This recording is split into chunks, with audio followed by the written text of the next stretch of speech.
Recording in progress. Sorry. It's really loud.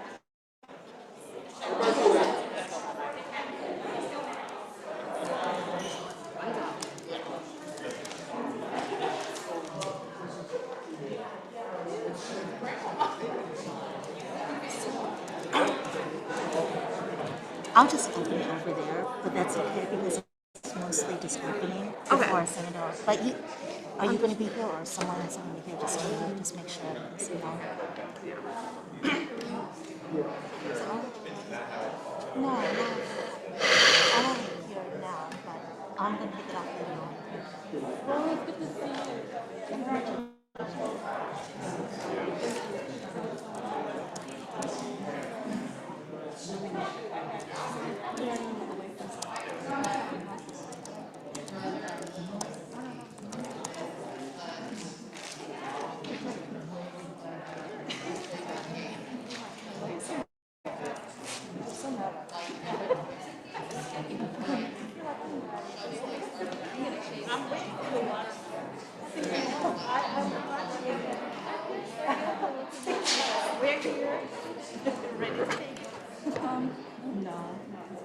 It's kind of whatever you feel comfortable.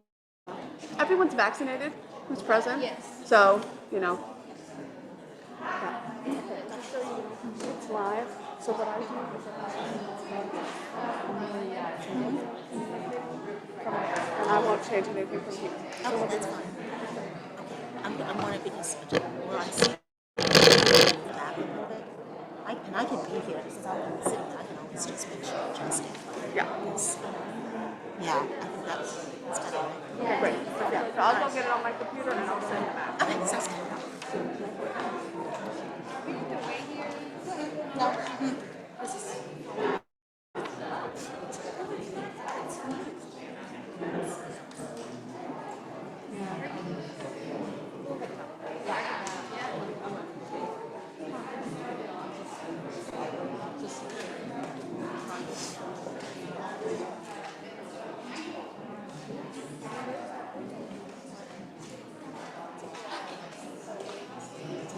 I just want longevity. Right, exactly. Yeah, I need to be. You're going, right? Yes, I do. That's okay.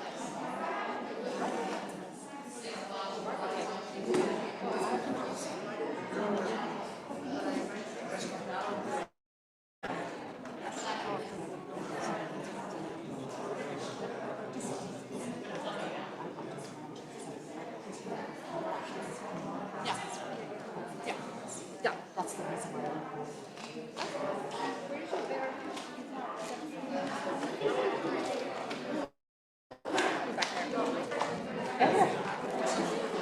Hi everyone.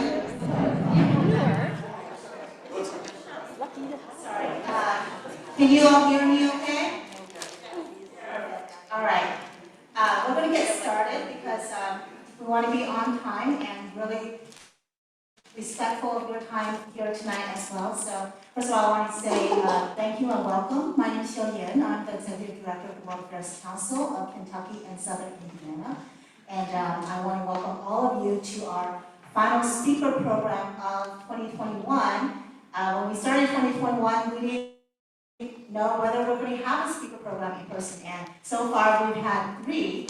And it's been wonderful seeing everyone coming here and in person, even though sometimes we forget who you are because of the mask, but we're all here in person and we see each other. So thanks for joining us for our final program tonight. So tonight we're really excited to welcome Mr. Ali Noorani, who is the President and CEO of the National Immigration Forum, to have a conversation with us about where we are with immigration and all of the issues that's related to this here and internationally. And we're going to be handing it off very soon to Sabeen Nasim, who is going to be our moderator tonight.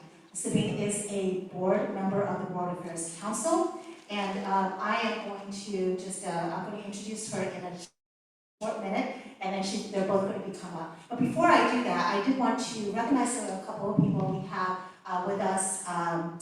State Representative Nima Kulkarni, who is here. Nima. She's in the back. And then I also have Ms. Carla Deering, who is running for mayor here, who's also joining us. Welcome. And we also have a great class from Indiana South, University Southeast with Dr. Laura Murray. Her class, Social Issues in Education. She brought her co-class in graduate studies.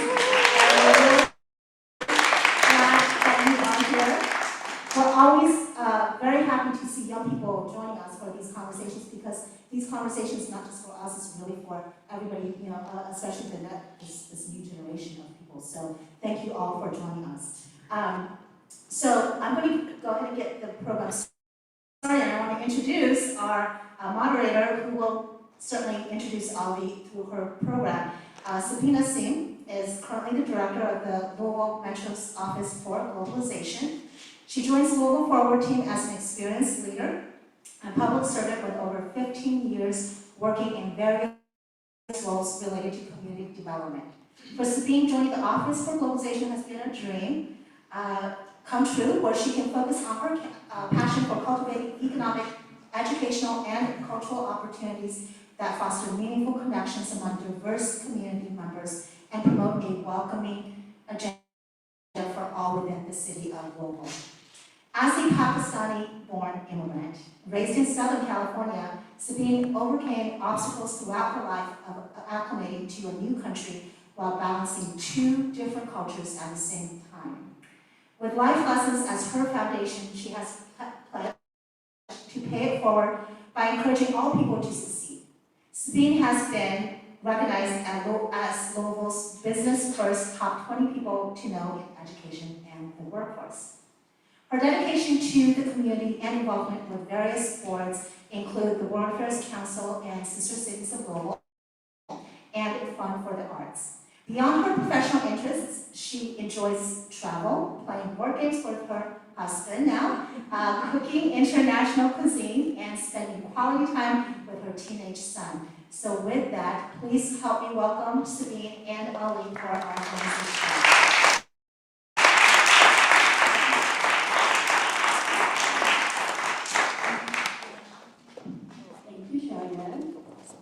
And welcome. Thank you, everybody, for being here. And thanks, Ellie. Thank you, Ellie, for being here. We're really excited. Oh, I know we were having a conversation earlier, right before this, just trying to get to know each other, and it was really, really interesting for me to learn all about the parallels we have between your life and my life. And Cheyenne was mentioning in my introduction that I'm a daughter of immigrants. I'm an immigrant myself from Pakistan, and I was raised in Southern California. You yourself, a son of two Pakistani immigrants, also from Karachi, and raised in California, and you probably balanced a little bit of that as well, the culture. And really trying to figure out, are you part of Team America? Are you part of Team Pakistan? And then, for me, it took a while to see it's actually about Team Sabeen, right? And so knowing that, and on that note, tell us a little bit more about Team Ali, wow. So, first of all, I am so incredibly grateful for this opportunity. And I have had the opportunity to talk to folks at the World Affairs Councils across the country now. I feel like I've made the circuit, right?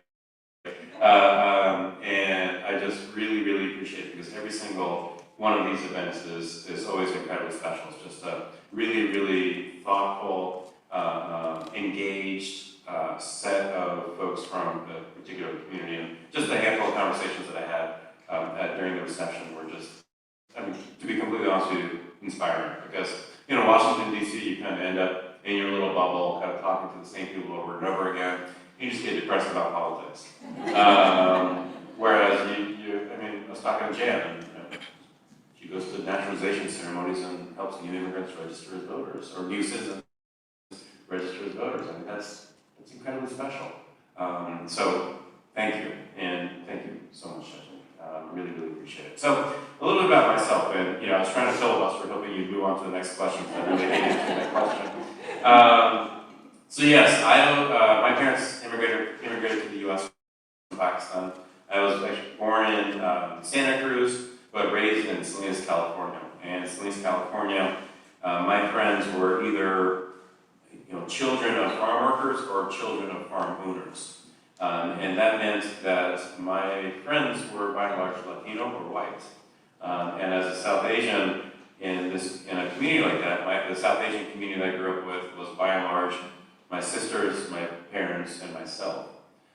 So only later in life do you realize, looking back on that experience, that those conversations, those relationships, those tensions that we all go through growing up kind of form who you are. And what I really love about my job and this issue is that I'm always able to, and we as an organization are always able to engage new people.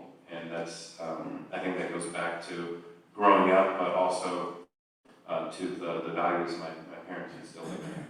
Was there a single defining moment you can think about that said, okay, I know this is what I want to do. I want to work with new Americans. This is going to be a very awkward and uncomfortable conversation.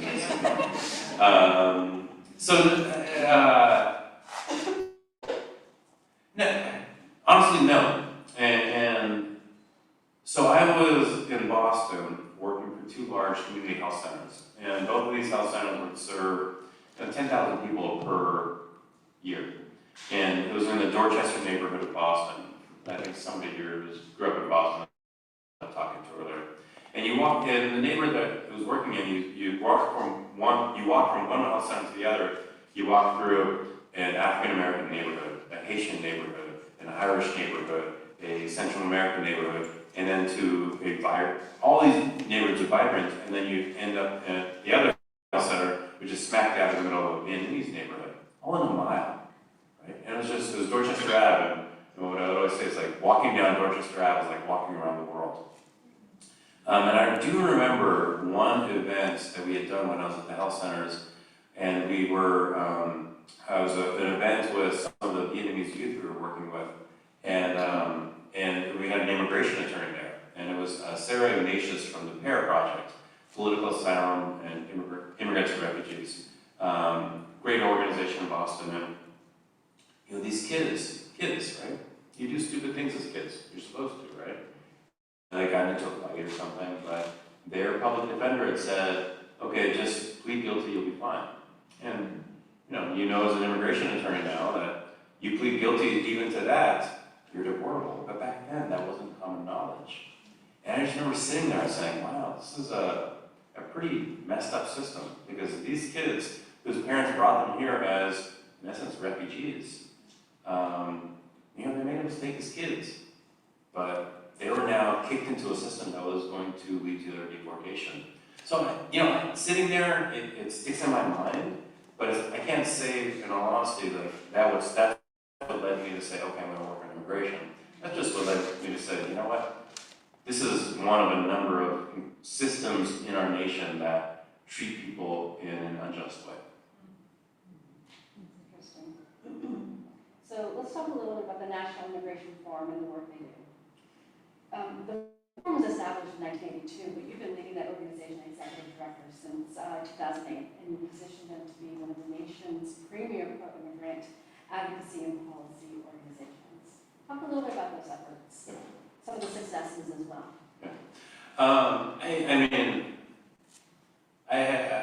I have this incredible luxury of, so let me put it this way. There are a lot of us in the room who wake up every day saying, you know what, I love my job, right? Some of us may not wake up that way, it's okay.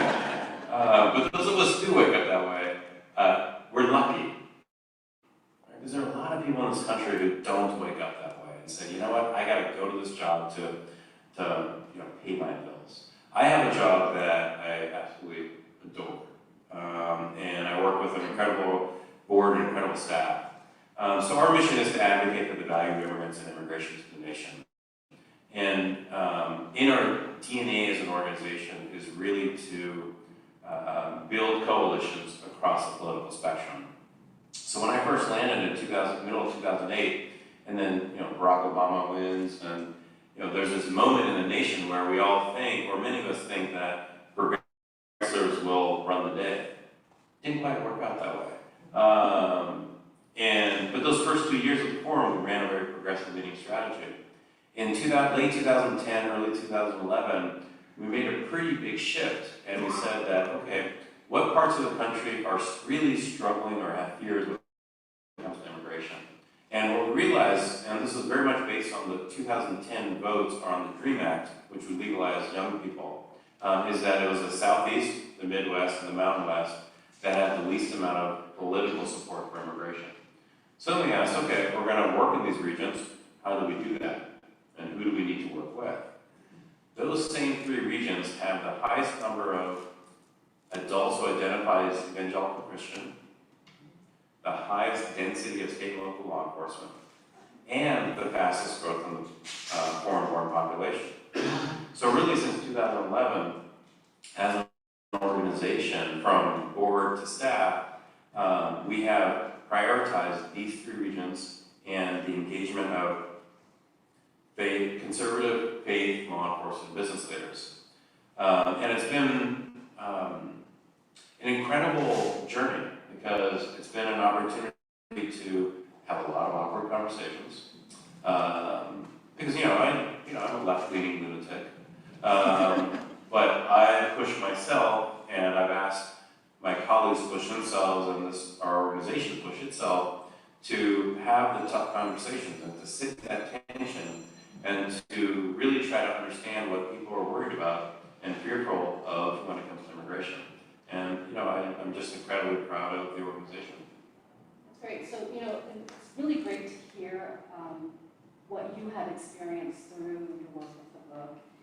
Someone had said, Bible, statutes, businesses, right? Yep. That's our mantra, and that's it's a very different message than what we are hearing about immigration. In fact, some of the things that I think about, when I first immigrated, late 70s, early 80s to 2010, even now, immigration has changed, and the way it's viewed has changed.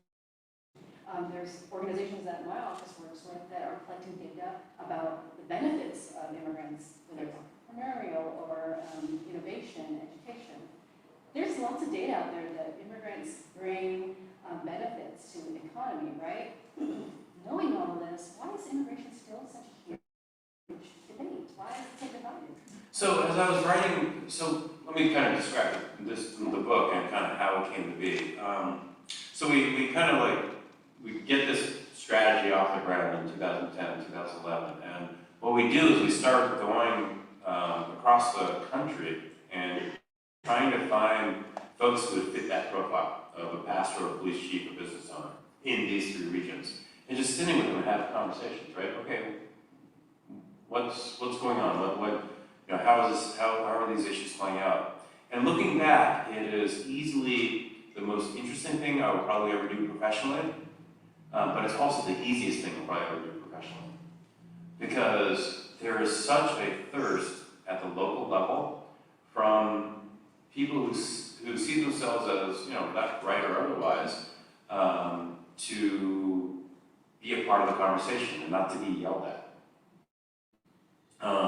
So what we found is that we have to just kind of sit with the tension, not react to it, and let that tension kind of guide what the next steps are. And what we found is that over time, as an organization, we could build a level of trust with people who weren't going to trust somebody in another organization to kind of our political left.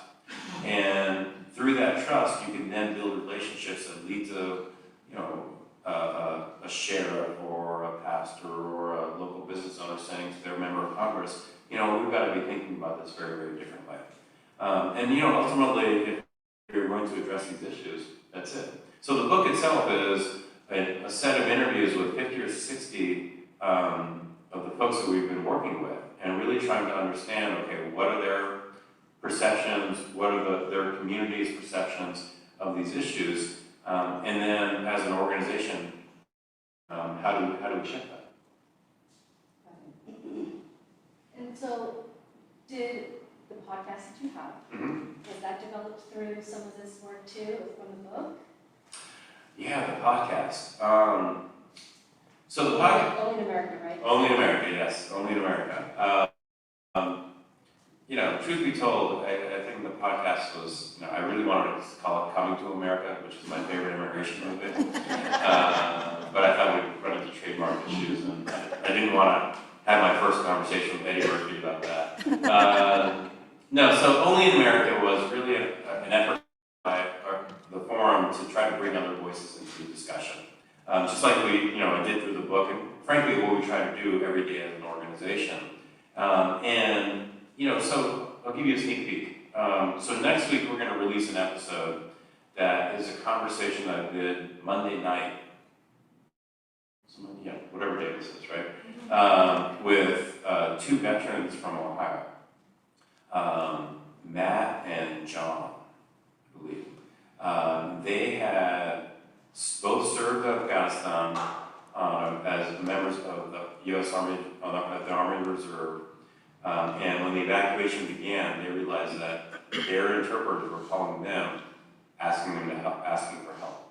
And this conversation blew my mind. And I knew it was going to be an intense conversation, but it was about the responsibility that they felt to their interpreters, to their interpreters' families, but then they also talked about the impact that it was having on them as people, as veterans.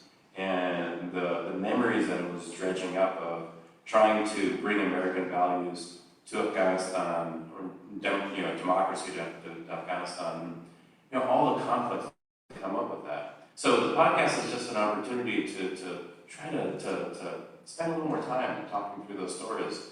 Yeah, so that's releasing next week, and it was just, it kind of left an imprint on me. Well, the stories are just so real. Yeah. You know, they're not celebratory, they're not, you know, over the top. They're just real conversations, and that's one of the things I love. But how do you experience criticism through that? Because they are real, and sometimes they are positive. And how do you keep optimistic and overcome some of that criticism? So the criticism often comes. So, you know, when we started the strategy of trying to engage conservatives and moderates, and this still happens, the criticism we get that I find more interesting and quite frankly depressing is the criticism from the left. Oftentimes from the left, people will, and these are my friends, right? They'll say, why are you working with these conservatives? And they'll say, you know, I can't believe you are giving them space. I can't believe you are engaging you're legitimizing. And my response is that, I mean, look, if we are going to achieve the reforms that we seek, you got to build a bigger coalition. And whether that's through our organizing work every day or communications work, the podcast, or otherwise, you know, we've got to be honest and authentic. Because, you know, if we're not honest and authentic as an organization, we're going to lose trust of people, and then when we really need them, whether it's to push back on what Trump did or to try to push Republicans in Congress down, we're not going to have them.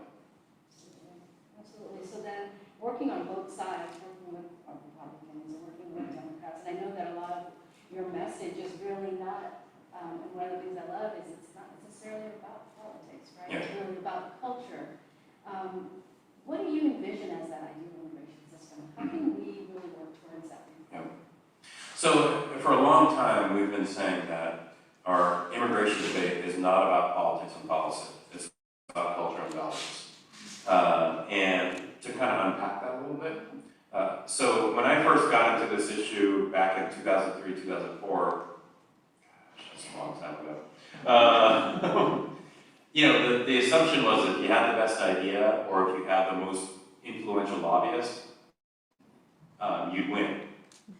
That's not the case, right? So when you talk to somebody who has concerns about immigration, it's not about a policy question. It's not about, you know, changing demographics and the changing politics that come with that. That doesn't convince them. Their fears are steeped in their perception of how American culture and values are changing. And so I feel like as advocates, if we don't understand where those fears are coming from and then create strategies to help people understand that these cultural changes are real, yes, but they're not a threat. And the values, quite frankly, there's no change in values, but that's a perception. But if we don't understand what those fears are, you can't actually persuade somebody to think differently.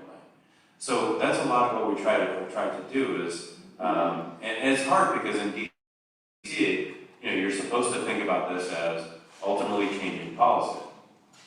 But for decades we've been trying to change immigration policy through political power and smart policy ideas, and we haven't succeeded. So we're just trying to chip away and try to develop a different path. So, one of the things that I often, well, at least my office gets on calls, similar to what you were saying, is helping them to understand because they are so heated in what they could seep into them, right? And it's some angry calls, misunderstanding, misinformation. And are there messages that you have or that you know that have worked? I mean, how do you build that coalition, those positive messages to share with those folks that have seeped into them? Well, I did answer your previous question completely because you'd asked about kind of like being positive, right? You can't be, yes, you should be positive, and I'd like to think that we as an organization are winsome, which is it's kind of an interesting word, right? Winsome, because some people kind of see it as naive, but other people think, okay, this is someone or an organization that's going to meet me where I am, but is not going to lead me where I am. So we try to, and that's why I always come back to we need to be honest and authentic. And this is the challenge for us, is that to do that work in a way that is winsome, you have to understand not just what the message is, but more importantly, who the messenger is. Because look, we go, I don't know Louisville very well, but I will bet pretty good money that 2, 5, 10 miles east, west, south, north from here, I am a terrible messenger on this issue. Fair? Terrible, if not the worst messenger. Right? It's okay, you know yourself, right? So that's why I think messenger is so important, and why we're always trying to engage the leadership at a tops or grassroots level who's going to be trusted. And that means that as an organization, we have to be confident in what we're doing, because look, a lot of the politicians that we're ultimately trying to influence, they don't know we're behind this. And that's okay, because if they did know we were working with pastors, law enforcement, business, they're probably like, oh wow, being organized is like some sort of nefarious Washington, D.C. operation. We're actually pretty transparent. I mean, clearly I'm saying all this publicly, right? I've written a freaking book about it. I'm not very good about being nefarious. But ultimately, at the end of the day, what we found is that misinformation is best addressed through people that are trusted. And you have to understand who trusts you and who doesn't trust you. And be okay with that. Thank you. That's really actually very, very powerful and helpful for me. And so are you seeing any cities or communities that are really doing this well? Yeah. There's so many. I mean, this is the thing about this issue. It's like, if you read political press every single day, you think that this issue is unsolvable. And this is probably, so, every now and then I will have the opportunity to sit down with somebody who is a Fortune 100 CEO or a cabinet secretary or a former cabinet secretary. People who talk to people who are important. I will always ask them this question: how does immigration come up in your world, in your spheres? To a person, their answer is, it doesn't come up. And I'm like, really? It's in the news every darn day. How does it not come up? And they say, because nobody feels like it can be solved. Right? Because if you read the Washington Post, the New York Times, Wall Street Journal, all you read about is a conflict. But, I would bet really good money that if we were to go across Kentucky today, we would find some incredible stories of pastors, police chiefs, sheriffs, business owners at a very localized level who are welcoming Afghan families, who are helping dreamers, who are doing things that we would not expect. And I feel like those are the stories that need to be a bigger part of this conversation, and that is ultimately what will affect change. Because the bubble that is political press is real, and it is, I don't even know what the right word is. It's toxic. It takes us backwards. It doesn't take us forward. Right. It's interesting you say that because one of the things that I wanted to talk about, and we were talking about this earlier, is currently in our current culture and climate, we're having a lot of discussions, rightfully so, about diversity, equity, inclusion, and belonging, and it's been spurred by racial between racial protests and hate crimes and xenophobia. How is that transferring at all in any of the conversations you're having around immigration? Or is it? It's hard because so we operate in this interesting set of parallel worlds, right? So yes, in the progressive or the left-leaning world, diversity, inclusion that's the language. That's not the language on the right. That's not the language on the center right. So what I fear most, and it's kind of like the conversation that I have quite a bit now with my progressive friends, is that liberal America is having a conversation about DEI and pronouns. The rest of America is having a conversation of nativism, nationalism, extremism. And I'm going to tell you, I am way more worried about white nationalism than I am about pronouns, to be completely honest. And I'm not saying like one is not more important, like people's identity is not important, but our nation is not as progressive, and you all know this, right? You all know this. Like, the United States is not a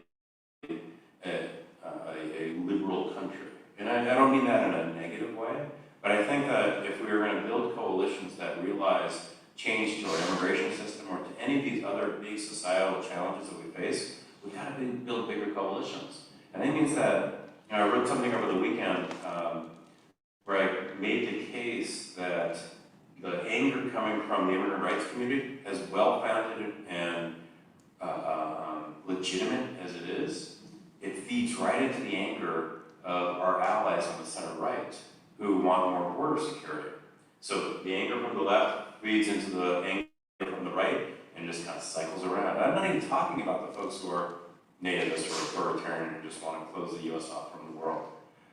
So I just, and the way I ended the piece is that I said, we've got to figure out a way so that the immigrant rights community who wants to be treated fairly, equitably, can trust the folks who want to have a secure border, and the folks who want a secure border can trust the folks who want to be treated equally. And that's the challenge of our time, is to kind of create that coalition.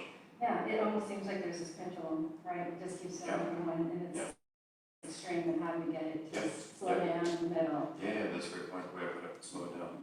And so currently we've got this new administration, right? And I've read very interesting and probably very, very funny comments you've had.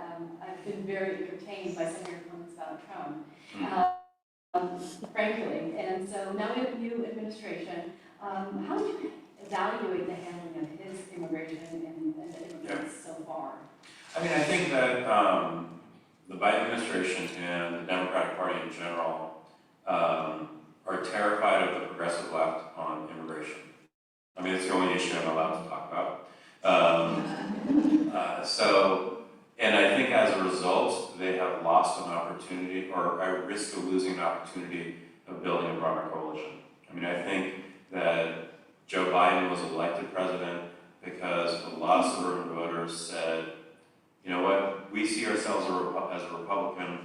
Donald Trump took the nation in a very dark direction when it came to immigration, and Joe Biden is saying we're going to go in a different direction.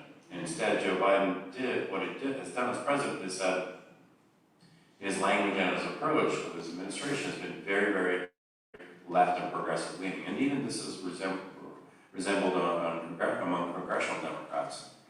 So I And then I'll talk a little bit about kind of the administrative actions. I think that's a little bit different. So I think legislatively, politically, the administration and Democrats need to kind of understand where the broad swath of Americans are. The broad swath of Americans are in a place where they want to see people, whether they're dreamers, farm workers, TPS recipients, or asylum seekers at the border, treated compassionately.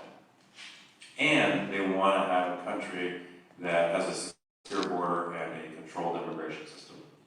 That is the reality of the numbers. And that's, from my perspective, borne out by the polling data as well as every single conversation we'll have across the country. So they've got to find that. And right now, obviously they're pushing for to try to accomplish quite a bit for reconciliation, which would be a great, we believe that reconciliation, yes, is a path to success and protection for a lot of people. Fantastic, pursue it. But understand that there are other issues. Then on the administrative side, I mean, look, under the Trump administration, they made, 1,400 changes to the immigration system through executive authority.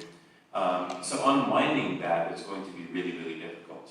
I will give the administration credit on many things, but one thing in particular is they've hired some smart people. They have, within DHS, Department of Justice, and the White House, they have incredibly smart people who are pulling all those levers. So that brings me to the question about what's, especially here in Louisville, we were talking a lot about Afghanistan refugee resettlement. Mm-hmm. We have two really large refugee resettlement agencies, Canada and Kentucky Refugee Ministries, doing phenomenal work here, resettling a lot of our Afghan families. We have tons and tons of great Louisvillians who want to help. How do you see that withdrawal effect affect the refugee crisis in general? So that's a great question. I think if there's one thing that I would ask people to think about leaving this event tonight is to think about how you are helping Afghan families resettle into Louisville, and more importantly, telling the stories of the resettlement. I think, when the president first announced the withdrawal in the spring, we had already been working over the course of the Trump administration to advocate for improvements to the special immigrant visa program. So immediately we started talking about the backlog within the SIV program. And to the credit of our staff, we were probably one of the first organizations in the immigration space that just were beating the drum, and we were kind of relentless about it. For two reasons. One is, it was the right thing to do, right? You could kind of see the handwriting on the wall that this was a community that was going to be in great need. The other reason was, we also knew that this was a community that would have deep connections and relationships to veterans in the U.S. So going back to your Biden question, I think the administration has time and again miscalculated the politics of immigration. And I think that there are a lot of people in kind of the president's inner circle who kind of wish it would go away and therefore revert to, okay, let's just be as harsh as we can on enforcement. And I think when it came to the evacuation from Afghanistan and then the resettlement, and they've caught up, right? They've righted the ship. They kind of lost an opportunity. So I think as families are resettling and integrating into a community such as Louisville or the state, anywhere in the state, it's just incredibly important that, again, people that are trusted are speaking to the value of that resettlement. Veterans, pastors, law enforcement officials, CEOs, and others. And I just think that is, because if we can kind of go through this process of the resettlement and integration of Afghan families into Kentucky in a way that is positive, everything else becomes a little bit easier. Thank you for that, and thank you for what the process was. Thank you. I mean, that's great. Let's talk a little bit about your new book. It's pretty exciting. It's coming out in March 2022. Tell us a little bit more about it. I mean, this is what the thing, it's like, people always ask me, so how do you have time to write another book? I don't actually do a lot of real work. And that's really a testament to the organization and the staff and the fact that we have an incredible group. So this book is called crossing borders, the reconciliation of a nation of immigrants. And what I found myself doing in this project was looking at how migration at a global level has been politically weaponized. And I looked at two particular streams of migration. First, excuse me, the Central American crisis that we saw beginning in 2014, but more recently in 2018 and 19. And I've done a couple of trips to Honduras in 2019. And really began to understand why people were coming and then how Trump was weaponizing them. But then the other stream of migration that I looked at preceded what we saw from Central America, and that was the Syrian refugee crisis. And the Syrian refugee crisis is interesting because it was sparked by climate change. There was a drought in Syria. Farmers were losing their losing their income, were moving into cities. And there was a protest in a particular town that Assad reacted to in a really vicious and violent way. This sparked the civil war that led to 5-6 million people fleeing Syria. That was then weaponized by Viktor Orban in Hungary, and then shifted. I mean, obviously Germany and Angela Merkel was heroic in her position on this, but then Nigel Farage and others in the UK around Brexit, and then Trump weaponizes it as well. So all of these things, were happening really between 2013 and 2015, 2016, that kind of laid the foundation for not just massive movement of people, but the weaponization of that movement of people. So it's some of how that migration was weaponized, how it led to the nationalism that we saw reach its peak on January 6th. But then ultimately, okay, what do you do about it? And the point that I try to make is that the reconciliation of our nation of immigrants does not begin in Washington, D.C. It begins in communities across the country. And I told a story of, well over 125,000 conservative and moderate evangelical women really trying to think differently about what the Bible is telling them about welcoming the stranger. The story of Storm Lake, Iowa, and how they, over the history of Storm Lake, have integrated immigrants, but then more recently have dealt with tension. And then Twin Falls, Idaho, how conservative dairymen are partnering with immigrant refugees, pastors, police chiefs, and business owners to fight back against Breitbart News. So it was an interesting project because I started the project with these great travel and reporting plans. Because this project, I sat down with 50 people. So I had gotten a fellowship, Arizona State University was going to pay for travel across the country. It was going to go to the Middle East, to Eastern Europe. And we all got grounded by COVID. So it became a much harder book because it's easy to write a book if you're interviewing people. It's hard to write a book if you have to think about things. So yes, it's coming out in March. So you didn't just get to travel around, you actually had to write the book. It was brutal. It's terrible. Well, thank you for being excited about that. We're going to go ahead and take some questions from the audience, and if there's any on Facebook. Questions?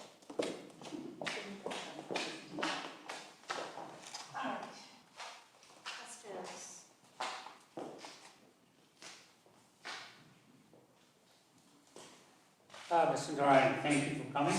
Thank you. I have a very short suggestion and a follow-up question. Yes.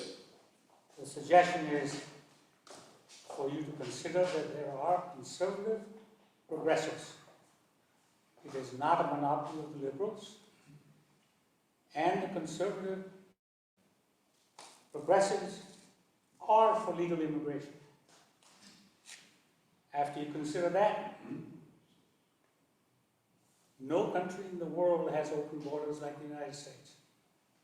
So are you suggesting that we have open borders?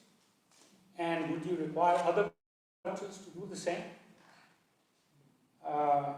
And then as far as cultural values that you were talking about. Here we have immigrants coming in, leading something that they're against, and then creating their own little Italies like we did in the past. Keeping those values and cultures that they were against and left. What's going on? Sure. So, first of all, I do not believe that we as a nation should have open borders, nor do I believe that we do have open borders. At the U.S.-Mexico border today, what happens is that people are coming to apply for asylum. I am not sitting here saying that every person who applies for asylum should be able to receive asylum. Yet, because of our broken immigration system, that is really one of the only ways that somebody can get legal entry to the nation. So what we need to do, and what it means really is that we have, we have outsourced our immigration system to the cartels. So as I was writing this second project, I was in the highlands of Honduras, and sitting with a young man named Carlos. Carlos is a coffee farmer. Between a drought and unexpected medical expenses, he had run out of money. And his only choice was to move to the cities of Honduras, or to, in essence, everybody he saw doing, go north. What he told me is that if you move to the cities, you have nothing to eat, and the only thing you can do is steal. And he said, I do not want to do that. So he says, okay, everybody else is going to the US, I'm going to do that. So how does he do that? There's no legal way for him to apply for a visa. There are 5,000 low-skill work visas per year for the entire nation. Full stop. The H-2A program for the agricultural community, by and large, is channeled to existing labor networks in Mexico. So if you are a Carlos, an Central American coffee farmer, your only choice is to pay a smuggler, a cartel, $8,000 to get you and your daughter to the U.S.-Mexico border. He does that. Fortunately for Carlos, as opposed to 2 or 3 other people I talked to on that trip, he was not kidnapped. Other people I was talked to were kidnapped and held for ransom. He gets to the U.S.-Mexico border, and he says he doesn't tell Border Patrol that he's been persecuted, he's fleeing violence, or anything. He says, I just want a job. Which is not grounds for asylum. Not. Right? So he had paid $8,000, he had mortgaged his house, he had mortgaged his car, and he knew going that if he was not successful, he would come back to nothing. When we talked to him, it was probably about 2 weeks after he returned, he was sitting there wondering if he'd be able to hold onto his house that he built off of his coffee farm for years, and be able to hold up his house. So the point here is that by outsourcing our immigration system to the cartels, doesn't mean we have an open border.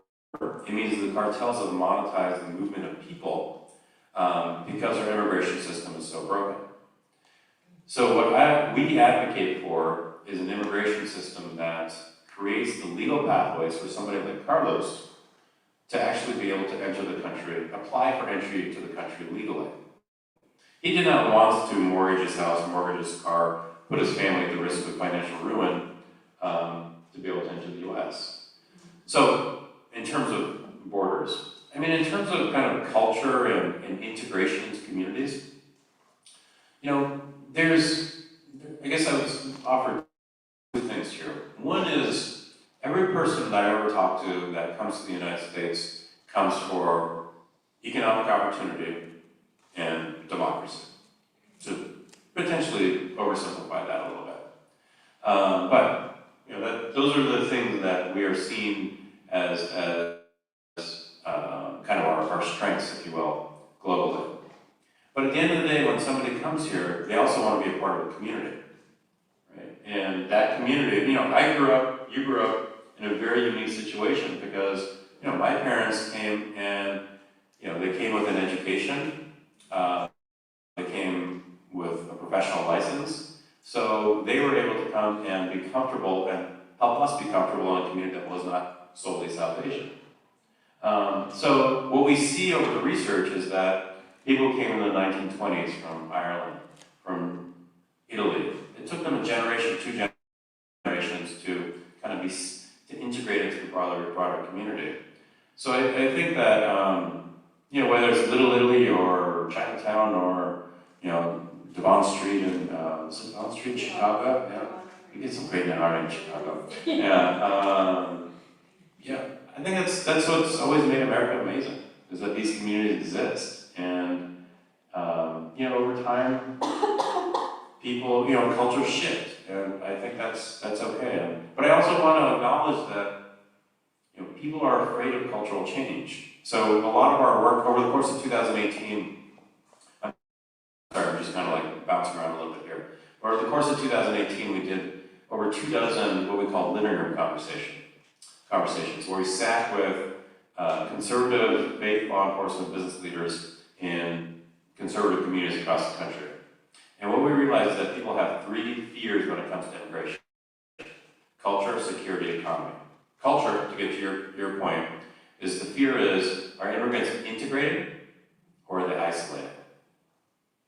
Security, are immigrants and refugees threats or protectors? Economically, are immigrants and refugees givers or takers? So from our perspective as advocates, we're always trying to think about the stories, the messages, the opportunities to help Americans see that immigrants are integrating to the US, they're working to learn English, they are contributing in different ways, they are protecting our nation as members of the armed services or local police, and ultimately giving back to the country through creation of jobs, through you know, contributing to tax bases, etc. But it's not I bring this up because I don't want my answer to be seen as dismissing the concerns of peers. Those concerns are real. And I think that, you know, we have to acknowledge them, we have to you know, create ways for people to see that, yes, these are legitimate concerns, but they're also concerns that the immigrant community themselves are addressing.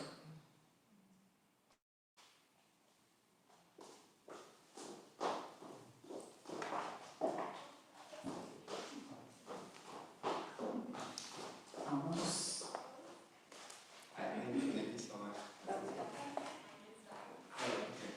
Just yell. We'll repeat the question. Yeah, thank you so much for your presentation and talking with us.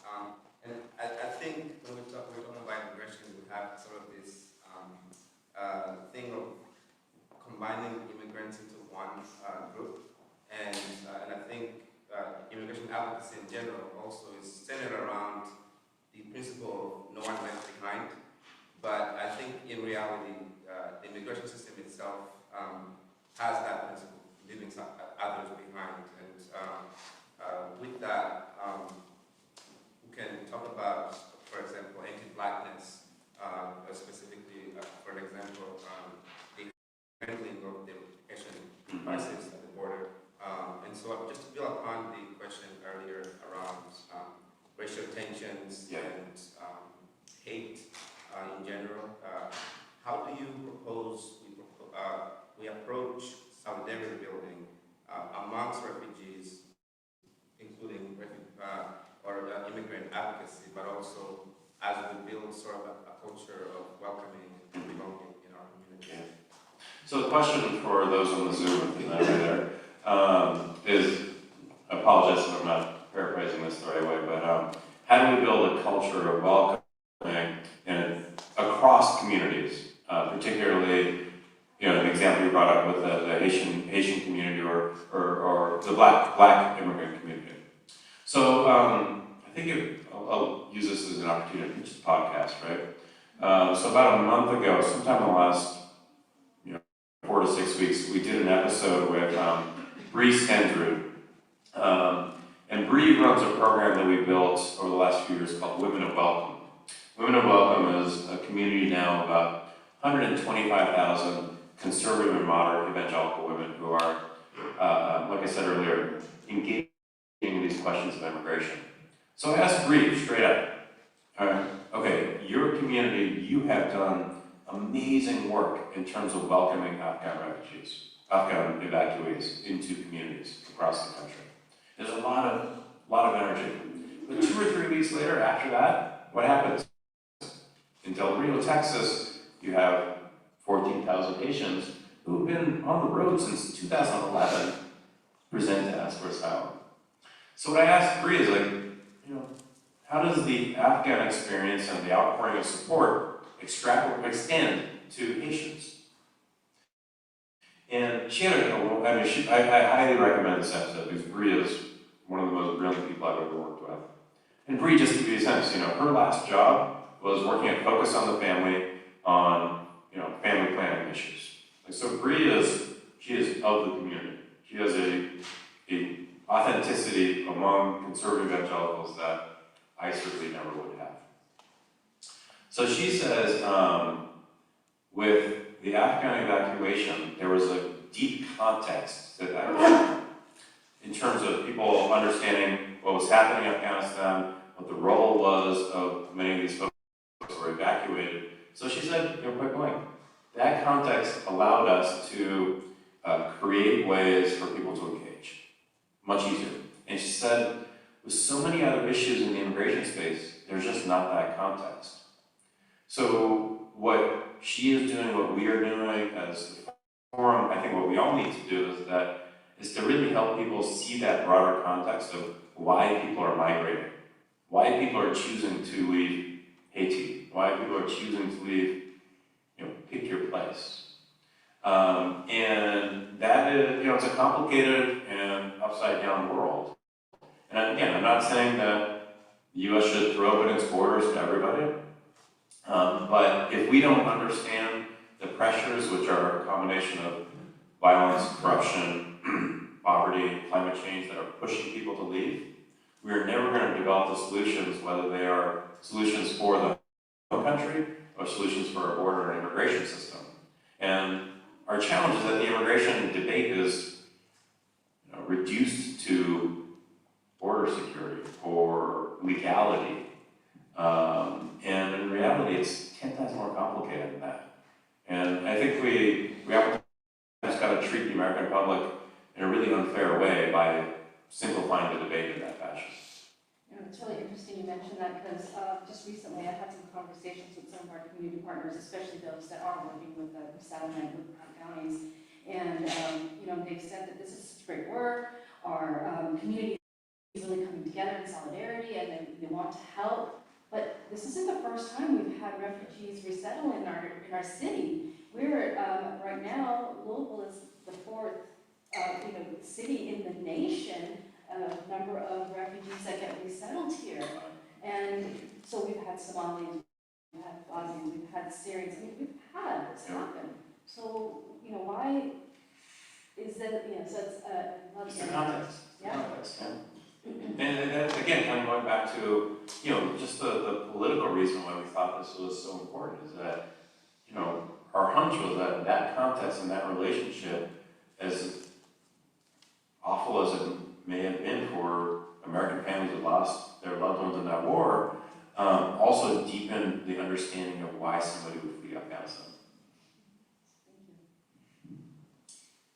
Hi, thanks. I'm Carla Dearden. As was mentioned, I'm running for mayor, and I really appreciate this opportunity to learn, and also super excited. I didn't know we were the 4th most settled, maybe compassionate city on that. But back to cities. Yep. So you said it's not about policies and politics, but about culture and values, and about really doing a great job settling, and then also talking at a leadership level about the importance of that. That really, really resonates. But isn't there more that cities could do to advocate change, in the nation? That's a great point. So I have to give a lot of credit to the U.S. Conference of Mayors, and they've been great on this issue. Laura Waxman, who staffs their immigration work, has been just a great partner for us at the forum. So I think what cities can do, because, cities, whether they're a big city like Louisville or a small challenges cities are facing today. Housing, right? Healthcare, right? So you can go through kind of this litany of issues and challenges for cities that oftentimes are very easy to kind of then blame immigrants for creating. So I think that as solutions are developed by cities, to develop those solutions in a way and articulate those solutions in a way that they are welcoming of anybody who's is a resident or a citizen of that city. And I just know, like, around the Afghan resettlement issue, we're going to see more and more stories about housing crises exacerbated by Afghan resettlement. Housing crises preceded Afghan resettlement, right? So, I think the cities can help people understand kind of, again, the broader context. A lot of cities across the country are now putting together offices of New Americans, where cities have a very specific staff person or a set of staff people who are dedicated to understanding how programs and services across the city, across City Hall, are addressing the needs of the immigrant community. I think I saw a clip yesterday. I want to say maybe Pittsburgh was launching one. But you're seeing more and more cities kind of take on that sort of responsibility. It doesn't necessarily mean there's a big infusion of new programs or resources, but it means that you got somebody in the city who's saying, okay, there are these linguistic issues, there are these cultural issues. How do you make sure that the city is ensuring that all their programs and services are accessible by everybody? That intentionality. The intentionality, yep. Makes a big difference, yeah. I think you have time for one more question. So changing culture is hard to measure. And you say you're not focused on policy. So can you give us some more examples of where you really feel you have made progress and how you measure what you're doing? Well, we're very focused on changing policy. We've got 5 policy staff who every day are on the Hill meeting with Republicans and Democrats, engaging in a policy debate. But what we realize is that in order to change policy in a sustainable way, you have to understand how we engage in a cultural conversation. So we're not trying to change culture. We're trying to understand how the different cultures in the United States are understanding immigration and can understand it and act on it in a constructive way. So I'll give you one example. The program that Bree Stenzer runs, Women of Welcome. Over the course of late summer, they launched a new campaign called While in Our Care. While in Our Care is a set of, I want to say, 6 videos where women from the community, conservative or moderate evangelical women, are reading testimonies of children separated from their families during the Trump administration. Incredibly powerful, right? So they read the testimony, they then reflect on that testimony as a group, and what it means to their faith and their culture. This is all kind of a 10, 15-minute YouTube mini documentary. So then part of that campaign, what Bree and the team did is said, okay, push the videos out, make sure they're watched. So one measure of success is how many views. To get a view is not hard, to be totally honest with you. You have enough money, you can get enough views. But the question is, they put together a Bible study to learn more about this issue through the prism and the framework of your culture, Christianity, Bible downloads. Then we asked the question, would you like to join or to start a Bible study? And that is, bottom line, really, really important, because it's somebody taking a very, very specific action and saying, I am going to do something in a very personal way. We expected there would be 20, 25, right? That was our expectation. 75 Bible studies, Bible study groups. Some organized by our staff, majority organically. So again, we're not trying to change the culture. We're not asking somebody to believe something different from the perspective of their faith, and to change their faith. We're not even asking somebody to go from being a Republican to a Democrat. We're asking somebody to kind of think about immigrants and immigration in their communities in a different way, in a way that, you know, they and their families can reach their fullest potential, but so can the immigrant or the refugee. Absolutely. Thank you. Thank you.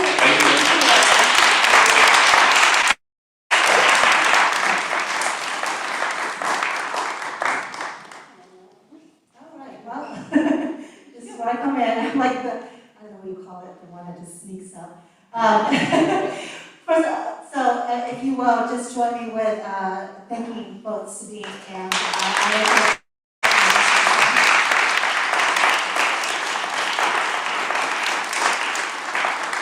And it's one of these topics that I think that's very close to all of us because there are so many dimensions to this issue that we just never have time to really explore. So I really appreciate the conversation. I do want to thank all of you again for our last program of 2021. Keep an eye out for where we're headed for the next year. I hope you all like this space. It's been beautiful. I've had really great comments about how wonderful the space. So we hope to continue our programs at the Filson in the next coming year. But I also wanted to ask if you would take a moment to fill out this little surveys on your chair so that you can give us a chance to kind of understand where we are with our programming. Are we hitting the right notes for you? Is this what you want from the World Affairs Council in terms of the topics that we are exploring? Are we missing anything that you might really like to hear about?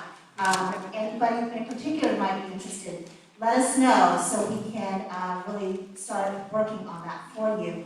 And then lastly, I want to say I have quite a number of people who has asked me about the wonderful name tags that we have. And I hope you will consider joining us as a World Affairs Council member. And we will definitely make one of these tasks for you as well, so that it will be ready there when you come in and register. And so please consider supporting us as a member of the World Affairs Council. And finally, we have some more copies of Ali's book out there. Maybe next year when his new book is out, we might be able to find out more about his new book. We shall see. So please, if you are interested for more of the conversation or the themes that he's explored, think about purchasing one of his books. And with that, thank you all, and we will see you in the new year. Have a wonderful, wonderful night. Thank you. Thank you.